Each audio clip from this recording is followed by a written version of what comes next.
Hey everyone, it's Andy Kushner with the Wedding Biz. In a moment, I'm going to introduce today's guest, Jacin Fitzgerald, but at some point in the interview, she had recommended a book called Unreasonable Hospitality, which she very kindly sent me after the interview, and I started to read it, and there's a quote that I'd like to read you, which is, "Hire great people, treat them well, and invest deeply into their personal and professional growth, and they will take great care of the customers," unquote. Now, I want to repeat part of that quote. Again, invest deeply into their personal and professional growth, and they will take great care of the customers. Now, it's a little bit out of context, but I want to mention that recently, my business partner and I took our entire 10-piece premium band out to a dinner, followed by a concert. And the main purpose was simply to reward them for their great work and to create an environment in which they can further bond together. Well, it turns out that they not only had a great time and definitely bonded, but they also learned a tremendous amount from the concert that they saw, which they are applying to the events that they perform for. And it must have cost my business partner and me around $1,000, maybe $1,200 for that one single night. But it was well worth the investment. So yeah, I agree. Invest in their personal and professional growth, and it will pay off tremendously. So, moving on, if you missed last week's episode, it was a revisit with Harold James, a makeup artist out of Paris.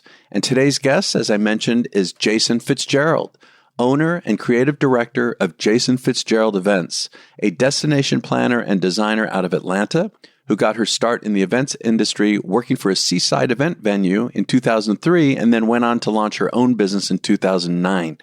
Since then, she's been named several times in elite lists of top wedding planners, including Martha Stewart Weddings and Brides. Jacin has also been published in numerous publications, including the New York Times, Town & Country, Vogue, and Harper's Bazaar. Enjoy this conversation with Jacin Fitzgerald. Hey, Jacin, thank you for doing this today. This is going to be fun. I've been looking forward to this. Yeah, thank you so much. I can't wait. Thanks for having me. It's such an honor. Yeah, sure. So, somewhere, I think it was in your website, I read that you are a self-proclaimed, quote unquote, laid back type A personality. Is that? Yep. Now, laid back type A, that seems to conflict with itself. What did you mean by that? I thought that was funny. So, as planners, we deal with what seems like everything. And I feel like energy is very contagious. So if your planner's running around like a chicken with her head cut off or her head cut off, and your clients are kind of like, should I be worried right now? So I am very, very laid back in that like things happen and I'm not reacting to them in a way that's freaking everybody out. Inside I might be. But just kind of like very, very calm demeanor to handle things behind the scenes versus, with everybody watching. So we've dealt with earthquakes, we've had hurricanes, a pandemic, we've dealt with all kinds of insane things. And I think that keeping our energy super calm is just like what keeps our clients feel calm too. That is so important. I've talked about this before on the show that for me, long ago, in the first, whatever amount of years of being in the business, because I've got a band entertainment company and I was performing in my premium band and, I was doing some pretty complicated events. And I remember, when something would happen, I would get tense. I would walk real fast. It would be all over my face. Like right. my team would say to me, band members would say to me, Andy, you're getting us all nervous. And that's when I realized, okay, it maybe can't get rid of it completely, but I've got to not wear it on my sleeve. Right. And that was a real learning experience for me. And it's like a muscle that you almost have to work. Like because as you know, Jacin, right, when something unexpected happens, that's a really big challenge. We got to just not show it, that we don't want our team and we don't want our clients to see it, Exactly. So, yeah. I think like even just showing that for your team to make them feel like it's okay. I remember we had one wedding where the sprinklers went off in the middle of the welcome party, the night before. And literally I was standing there and a sprinkler just popped up underneath my skirt. And I was like, okay, come on. What just happened? And then I'm looking around and it's literally just like, they're popping up everywhere. And this is when we had to wear masks too. Yeah. So I don't have a good poker face, Andy, but I am laid back type A. So yeah. my team said my eyes were like, deer in headlights, but I was Right. like, You it's showed okay. it just in the We're eyes, right? I okay. get it. I get it. Yeah. Well, also when I was reading up on you, I believe your parents were entrepreneurs, right? So you grew up working in the family's hardware store. Is that right? Yeah. So my whole family is entrepreneurs, my mom's side and my dad's side. My grandfather was a U.S. Navy um, two-time Distinguished Flying Cross recipient, by the way, which is just, you don't get that once, never mind twice. But then he went on to start a pet store in our hometown. And I never got to work there, although that would have been really fun. And my father owned the family hardware store, is still in business in Guilford, Connecticut. Has been in business since 1939. So we've been able to survive Walmart and Home Depot and all the big box Wow. chains. Yeah. So I mean, I literally grew up working there since I was a toddler. I would get paid. This is probably not legal now, but you get 5 cents a nail or a cigarette butt Right. picking It up in sounds the like back child parking lot. abuse there. Yeah, Well, exactly. what did you learn from that experience that carry with you? And I'll say why, because I grew up in not in terms of stores, but both of my parents were kind of mavericks in their industries, and so in their fields, and so I kind of grew up with a lack of fear. At least back then, I didn't seem Yeah. to have any. As I was just going for it myself, it was just kind of in my blood. I mean, what did you learn from it that carries with you today? So, I mean, I definitely a strong work ethic. I'm right there in the trenches with my team. It doesn't matter what the heck it is. It's, we're all there together. We did a wedding on a remote island and we were literally shoveling horse poop together. It's, That's you're all in bonding. it together. Yeah. What a bonding experience. Right. And, just the customer isn't necessarily always right, but treating the customer like they matter and like they're important and like they belong is just something that I'm so, so passionate about. Even just like growing up as a young kid, my name's Jacin. I had a chili bowl haircut. Like it wasn't the easiest Yeah. sometimes. Yeah.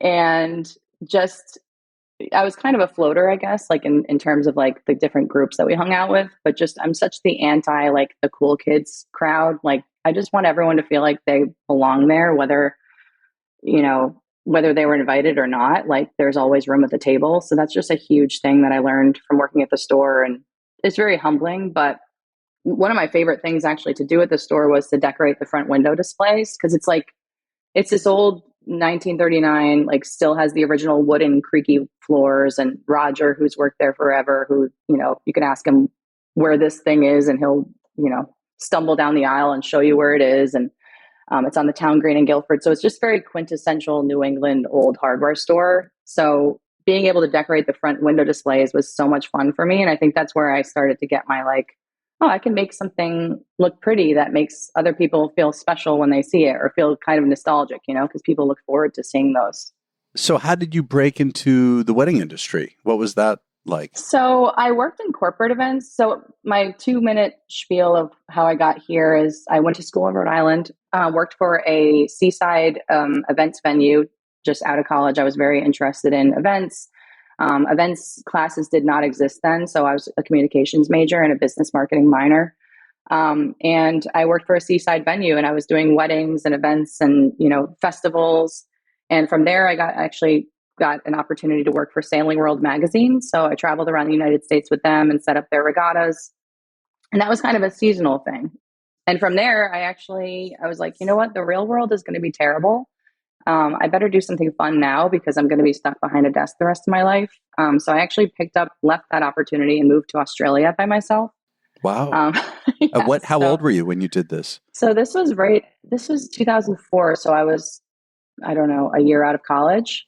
Oh, wow. Like 21, 22, Yeah. something like that. Yep. Geez, that's gutsy. That's Yeah, it was courageous. really cool. And I went there and I got a work visa. And I worked at a temp agency because I thought it'd be so cool to see just like a bunch of different jobs to kind of see what I was even interested in. So I ended up working for a private school in Sydney and they took me on full time and I was doing private events for them and just, little events here and there. So came back from there. I was broke, went back to work for the hardware store and I was like, okay, this is not the trajectory that I expected. And I got a job for a marketing agency that did events for a pharmaceutical company. So our client was a pharmaceutical company and we planned events for them. And it was really about the strategy and kind of just like making sure the right seats were filled with the right people. And I was always like, oh, okay, your branding colors are blue. What if we do blue napkins? And they're like, yeah, we don't care. Just get these people in the seats. So at that time, I actually lived in San Francisco and my company had moved me there to start a West Coast division. And I put a Craigslist ad, Andy, for a free wedding planner. For a free wedding planner? That's how you put yourself out there? Yep. Because I was like, I want to be a wedding planner. I'm gonna put a Craigslist ad out and see if anyone wants a free wedding planner in exchange for photos to go in the portfolio. Because I figured it's a free wedding planner. Right. You know, the stakes are high, but not super high. And then I can kind of see if this is something that I want to do. And that was back when Style Me Pretty was a huge, huge deal. That wedding actually ended up getting picked up by Style Me Pretty. Oh, come on. Your first one? Which is insane. Yeah. It was just God. like perfect place, perfect time. It was a Napa Valley wedding and it was beautiful. But I look back at it and I look at like the place settings and all the forks and plates and everything were just stacked on top of each other. And the perfectionist in me looks back at those and I'm like, oh my gosh. But yeah. And finally, it just kind of, you know, you say yes to everything, as you know, Andy, when you're starting your own business. And I said yes to everything. And I was doing both things. I was learning flowers. I was going to the flower market at 3 a.m. And then I was coming back and I was doing my corporate job. And then I was answering emails for my clients. And I'm just diving right into it. Stop me if I'm just rambling here. No, that's okay. Well, actually, where I'd like to go with this is, you know, once you establish your business and you know, this is what you're doing, what is the process, the general process that you've developed in terms of how you work with clients to kind of discover, to come up with a vision, you know, and to be able to manifest it and then come, do you have certain techniques? I mean, how do you go about doing that with your clients? Yeah. So we only take on 2 weddings a year, up to 2 weddings a year. Wait a minute, Jason, 2 weddings? Is that because you're doing corporate and other things? We do some social and corporate, but we have just, you know, we're a small but mighty team and we want to give our clients the moon and the stars. And we're very, very hospitality driven. And that's our sweet spot. So when you think about it, the amount of time that you're spending with each client, it's a lot. And I want my name's on the building, but they can also reach out to me when they need to. And of course we have boundaries, but yeah, 2 is our sweet spot. Are these like destination weddings, multi-day, high net worth? Yep. Because I know you've got, you know, great reputation and you've gotten a lot of recognition. So even with just 2 a year, I would assume that, it's high net worth individuals or families and you're, you know, it's a really big deal. Yeah, so they are all we do is destination. It's hilarious. I live in Atlanta, and if you ask me my favorite venue to work at in Atlanta, I would refer you to one of my colleagues because we really don't work here at all. I can tell you where to eat. I know where to eat in town, but all we do is destination, and they are the long weekends. It's the Wednesday night, you know, family arrivals. It's the Thursday night intimate ceremony group. You know, just multi-day parties and just go go go. So that adds to our ability to limit the number of events that we take on. And we do have a minimum, and, you know, minimum budget, you're saying? Yeah, a minimum budget that kind of allows us to be able to do this. So what about the part of how you get to know them so that you could come up with your ideas?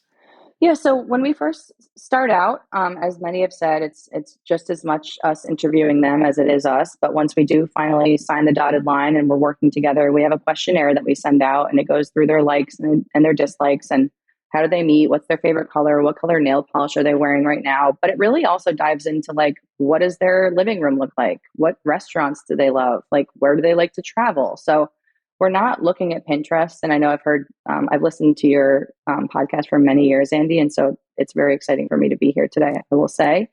But I've heard many say this, that, you know, we look beyond Pinterest and that's how we are too. We want to know, what does their living room look like? What does their kitchen look like? You know, what do they like to cook? We want someone to show up to this event and feel like they're home. And even if it's not at home, they just giving them that feeling of again, belonging and being where they should be and having a space at the table is really important. So that questionnaire really helps us in 15 minutes get to know them very, very well versus us, spending just kind of cracking apart in other ways. So that's a huge, very, very simple way, but that's really our initial kind of like dive in. And that's where the wheels start turning for us.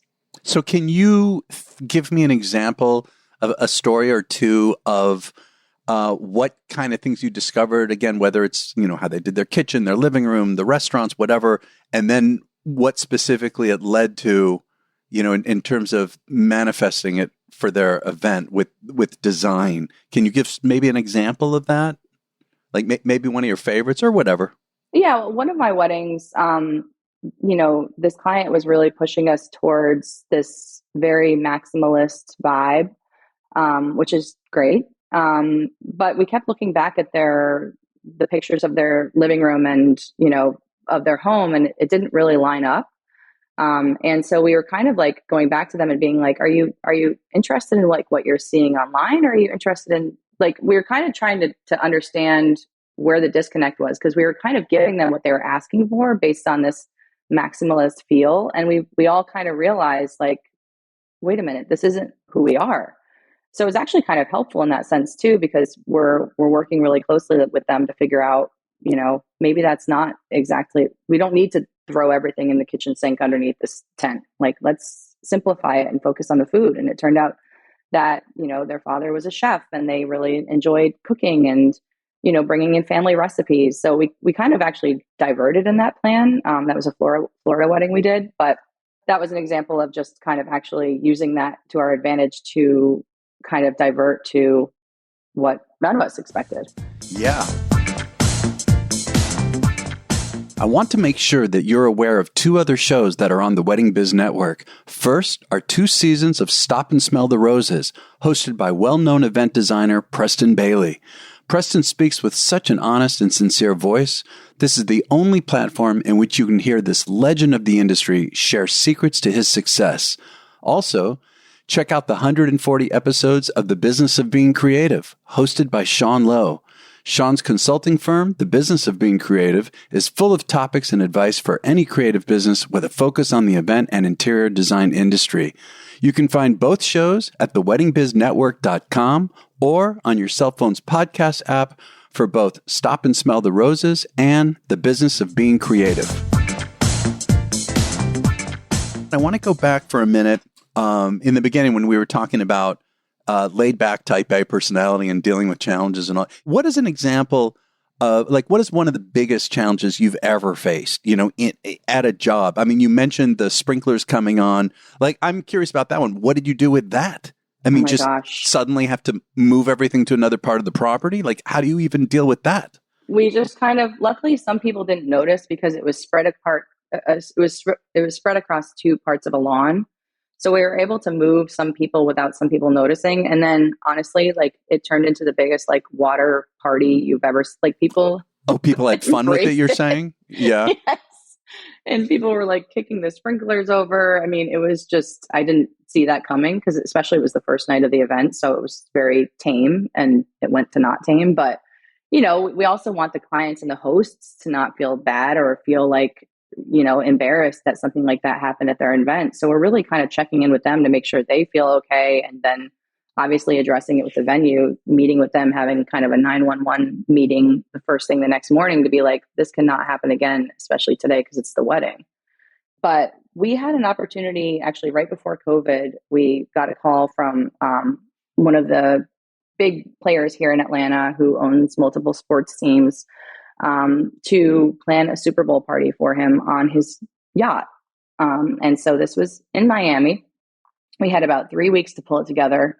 And it's one of those things. Yeah, it's one of those things where you just say yes. And then you're like, I'm going to figure it out as we go. And, failure is not an option, especially for this. But then you start getting the guest list and it's every famous person you've ever known of is now invited to this. So the stakes were high before for myself, but now it's oh my gosh, this is really going to be seen as a monster event, with the people that are coming to this.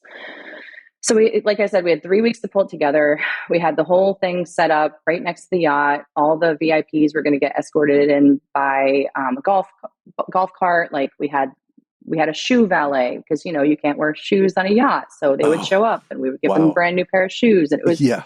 it was insane. So thank God, one of the park people that we were working with at this park that was right next to where the boat was docked leaked their NDA to us. And they were like, listen, I have to tell you this because it's going to result in a huge fail for you guys if I don't.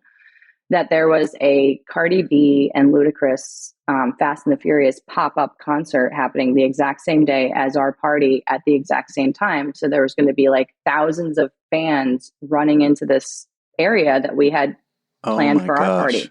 Yeah. Thank God. So now we had a week to pull this together and figure this out. Like, what are we going to do now? So we had to divert the entire party across the bay to a seaplane base that we basically built from the ground up, brought astroturf in and, cabanas and all these things to kind of create this Miami vibe. But it was the best diet I've ever gone on, Andy. I think I lost like 20 pounds. But, it was everything that could have gone wrong leading up to it did, but somehow we managed it. I remember meeting with Homeland Security, me in my like JF shirt and my little clipboard, and explaining to them like, so they're gonna come here and we're gonna take them in a boat. We're gonna take them to another boat, and because it's Super Bowl, so there's a lot of security going on, Oh, and right. Yeah. the FBI showed up as soon as our videographer shot his Huh. drone in the air, even though we had approval, but it ended up being a huge success. The NFL called it out as like the best party of the weekend. It was a huge thing for us. But if I had been freaking out the way that I was internally, externally, Yes, yes. it would have been a different situation. I get it. Yeah, no choice. What about when you're doing, these destination weddings? And again, you're doing very big weddings. How do you deal with putting a team together? Are you bringing your same people from wherever domestically over there, or do you hire many people from where you're going to? I've done a lot of these things, but I'm the band guy, so I don't have to deal with that. It's the planner and his or her team that's really dealing with that. So how are you dealing with that? Yeah. So, I mean, Engage has been a great thing for me in terms of just building a network of people. Otherwise, I'm literally like an ostrich with my head in the sand. I'm not good at like going to the networking things. I'm just not great at it, admittedly. But having gone to Engage several times, I've met people from all over the world, and they've become colleagues who we lean on each other and we share ideas and what's working and what's not. So depending on where we are, we do lean into a network that we've developed, from the events that we've gone to. But we also have our core team, and our clients understand that. Like, in order for us to pull off a successful event, no matter where it is, we need, XYZ. Caitlin is my right hand gal. She's not my number two. She is my right arm. Sometimes she's my left arm too. And it's a non-negotiable that she's obviously going to be there. But then we also have, everyone has a different role. So we have Shira Savada. I don't know if you know her. Oh yeah. Yes, I love Shira. She works with us on pretty much every single event to be our stylist, to make sure that, with the photographer, that the forks are straight, or that the bride's, veil isn't in her face. And we have a different person for each job, so that when we're on site, everybody is really just kind of dividing and conquering and getting stuff done. So yes, sometimes we bring in people locally, depending on where we are and what we need. If it's some hands to just make sure that people get on the buses and they're greeted, that's great. But if it's specific tasks, we typically bring in our core team. And I want to ask too about your pricing philosophy. And I'm not asking for specific numbers or percentages, but do you work with a percentage, or something, a flat fee or a combination? How do you deal with that? Yeah, and I'm happy to share this. I've been, I remember I was at Engage one year and I got cornered. People were like, okay, tell me what you're doing. What are we doing here percentage wise? It's such a stigma and such a strange thing in this industry that it's not spoken about more, or it's kind of taboo. But we've been charging percentage since 2014. So at that time, right around then, actually, I hired Sean Lowe, who you and I were chatting about before, who I adore. Yep. He kicked my butt in the very best way. And he was just like, kind of asking obvious questions that I had not asked myself, like, why are you offering XYZ if you're only doing this? And I'm like, I don't know, Sean. Very good question. Right, right. So we started doing percentage then. Currently, we're doing percentage. We are 20%, and that excludes attire, accommodations, things that are just arbitrary that make no sense. Of course, we'll set up dress appointments, or we'll connect our brides with some of our many amazing stylists that we've worked with, but we don't. That's not included in our fee. And then depending on the, we'll also manage accommodations. So we'll do the room blocks, we'll take care of all those things, but having someone pay percentage on hotel rooms just doesn't fly with me. It doesn't make sense to me personally, but to each their own.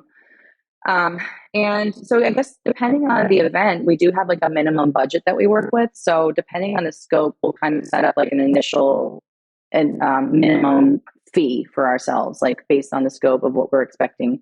And then our percentage will kick in, past that fee. So I guess it's kind of a combination, but really percentage is how we do it. And we compare ourselves to, your general contractor of the event. We're managing every single component for you. And so, I always go back to my hardware store self. And when I'm selling to my clients and saying, listen, like I grew up working in my family's hardware store. I've been working since I was old enough to, and I'm not here to rip you off. I'm not here to recommend the most expensive photographer or, the most expensive chair. Like my business is built on reputation. So I'm kind of like explaining to my clients before they even have a chance to question me about it, why it works that way. Yeah. No, this is very interesting. I mean, it is sometimes a controversial topic. I know it's something that, people wonder about, especially coming up in the industry. What about your social media and marketing strategy? I mean, you've got like over 40,000 followers on Instagram, I notice, and, that's not an easy feat. How do you look at social media and your marketing? This is where I tell people don't listen to my advice because I'm terrible. Which is hilarious because I used to speak at Engage on social media. Like back in the day, that's what I would be brought in for to do breakouts. And, I know we're supposed to be active on all of the things. The truth is I've had an Instagram since it came out. So I think that helps, but also I'm just like unabashedly myself. So you're going to see some of our events and you're going to see me making limoncello or like canning tomatoes, because at the heart of it, I'm kind of a 90-year-old woman. So it's not for everybody. It doesn't show off everything we do, but we also work with a lot of private clients, and, detrimentally, maybe I am very protective of my clients' events. And instead of, touting them all over the place, I actually hold a lot of it really close to, keep it close to ourselves. We don't post a lot of our client stuff. And we also work with a lot of NDA clients, so which, eliminates the ability to. But for me, I think if you're doing an amazing job and you're giving your clients the service that they deserve, like your word of mouth reputation, and yes, sure. Every single one of those guests at the wedding and the events that we do is a potential client. Not that we're like treating them differently because of that, but I think that's where we get the majority of our work. I'm not really seeing leads coming from TikTok or anything. And I also just feel silly making videos because I think I'm just, like I said, I'm just a 90-year-old woman at heart. So it doesn't really help me. Well, wow. Well, what's the hardest part, Jacin? Of like, what are you struggling with? Like even now, if you don't mind talking about that, because, and the reason I ask that kind of a question is that a lot of people, especially who are coming up in the business, look at those of us who have been around for a while and are getting a lot of, national recognition and in publications and all of that, think that those of us that are at that level, it's just, we've arrived and it's just, it's so wonderful and easy. And, we just do what we do and all, my impression, especially from doing this show and interviewing so many high level people, is that everybody is still struggling in some way or another.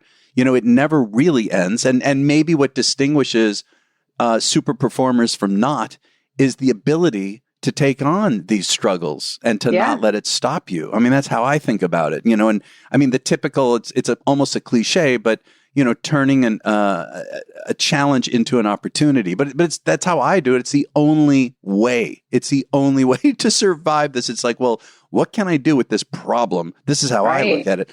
That takes it, not just even solves it, but my attitude is, what can I do that will take it to a whole nother level? You know, how can I turn it around so I don't feel bad about it, and I feel good that I look back, it's like, oh, that was a blessing. Definitely. And I'm all about that. I'm all about, like, you know, kind of the universe is giving you what you can handle and sometimes what you can't, but you're going to do with it what you can. And I started meditating a few years ago. Side note, that was just like a game changer for me. And so I think that that's like just a big thing, is just taking care of my mental health and just focusing on that and what's really most important. And, you know, in the very beginning where I was rambling about like how I got where I am, we had a dinner. I went out to dinner with my husband, and I lived in California. We both lived in California at the time, and I had a wedding coming up in Cape Cod, and I was doing it all myself. I didn't have a team yet. And I was doing the flowers too, by the way, Andy. We used to do the flowers too. And I remember I was like, oh, and I got this going, and I'm doing this, and oh, look at this. And my husband was just deadpan across the table from me, and he looked at me and he's like, this isn't working. And I was like, what? And it was just like the color drained from my face. I thought I was going to be sick. And and by the way, we're still together. Spoiler alert. Everything worked out. But it was the greatest moment because it was a reality check for me that, you know, part of me is like, as a business owner, you have to say a lot of yeses before you can say no. And I was saying yes to everything. And that was just like kind of this pivotal time right before I hired Sean and figured out pricing. But also, like, look in front of you. Like, we only live once. Like, don't forget to send out birthday cards on time or do date night with your husband. And so it was a great moment for me that helped me kind of change my pricing and just reevaluate what's really important to me in my life versus my work. And that's what I tell people all the time, is like, this is your work. It's not your life. Do not make it your life, because life goes by super fast. And suddenly you're like, oh my gosh, what the heck have I been doing, worrying about likes on Instagram for the past 4 years, or taking pictures in a square box. Remember that? Yes. And so for me, you know, I struggle just like we all do. And I think for me, I'm constantly thinking about how can I do, like, work smarter, not harder, even though I'm busting my butt all the time because I'm also a perfectionist. But, you know, like, how can we go above and beyond for our clients? How can we change things up? Like, Unreasonable Hospitality. Have you read that? No, I've heard of it. Oh my gosh, you would love it. You have to look it up or listen to the audiobook. Like, he's the former manager and owner of 11 Madison Park in New York City, and just talks about how they went from 1 star to 4 stars. And I saw a documentary about this. Yeah, it's so cool. And that's exactly how we are. Like, when we're looking at our guest list, when we're doing anything, we're looking them up. We're finding out, do they have an anniversary that weekend? Do they have allergies? Do they, love the color purple? Cool. We are going to incorporate subtle little things for these people that they don't even maybe not realize, and they might not notice, but like, it's just these little things that add up. So to get to your question, I'm just constantly thinking about, like, how can I do things better, and how can I treat my team really well and make sure that they're happy, while not burning out, and how can I have time to make limoncello on the weekends and pasta from scratch and things that take a long time. Well, earlier you mentioned that you discovered meditation and it was a game changer. What kind of meditation, and how is it a game changer for you? Oh my gosh. So we're always running, always going. And just, especially like we were kind of chatting in the beginning, is about COVID. Like, I don't think anyone in our industry, or really maybe anywhere, but especially our industry, we were on just hamster wheel for 4 years of just moving things and dealing with really sad people, and dealing with the fact that we were also going through this in our own lives, and loss and all the stuff. I don't think any of us have really had a chance to fully process what the heck we just went through, and we're still kind of finishing up with. Yeah, I think there's some PTSD going on here. Oh, definitely. So for me, I have a former bride who was always posting about meditation. And so I reached out to her because I was like, I just need to learn how to meditate, because I would get on Headspace or whatever. And then I'd start thinking about the fact that I need to unload the dishwasher. Like, I wasn't fully in. And so I did this program with her. It was a 10-week program, and it literally changed my life. It was just like kind of unblocking some things that I didn't even realize I had just like pushed down in my soul. This sounds really, woo-woo. No, I get it. Yeah. And it was just such a game changer for me to, fix some relationships that I had in my life and just approach my work differently in this whole, like, guys, this is your job, not your life. And so now it's just kind of like a daily practice for me, whether it's sitting down and just being quiet for an hour, which maybe you can tell already, Andy, I don't stop talking or moving. We're good. But, like just taking time for myself to, I have one meditation I really like. It's called the Violet Flame. And so that one is just about like releasing blockages and just whatever you believe in your life. If you have something to be your compass, I believe that's all you really need. If it's religion, if it's meditation. So for me, going down the meditation path was just like a ridiculous game changer. And my team can attest to it because I'm also very tightly strung. That's how my family is. And it was huge. Yeah, no, I agree with that. I mean, I do transcendental meditation. I started it. Cool. I'm not even sure, 6 years ago, something like that, and 7 years ago, 8 years ago. And it one of the things that is real obvious for me is I'm less reactive. Yes. Right. That's one of the things. Yep. Definitely less reactive and just to take that break. I mean, I hear all these, all this advice about, whatever, every 30 minutes, stand up from your desk or just focus on your breathing it's so hard for me to do it. But the meditation, I take that very seriously and I do it first thing in the morning and I'm supposed to do it in the late afternoon. I haven't been great at that, but first thing to start my day. Now you know what you need. And like, even the breathing techniques for me, I know if I'm getting worked up on site, and let's face it, we're dealing with very high stakes events, very high pressure, high profile sometimes events. And just knowing that I can go by myself, take 5 minutes and just like breathe, and that'll help me. Like it's huge. It's amazing. Yeah, it is amazing. Yeah. And then if you can do it, somehow periodically, it's cumulative, I believe. So. Mm-hmm. Me too. Well, Jacin, geez, this was a wide-ranging conversation. I loved it. This is great. The time has gone by. So thank you so much for taking the time. I really appreciate it. Yeah, this was fun.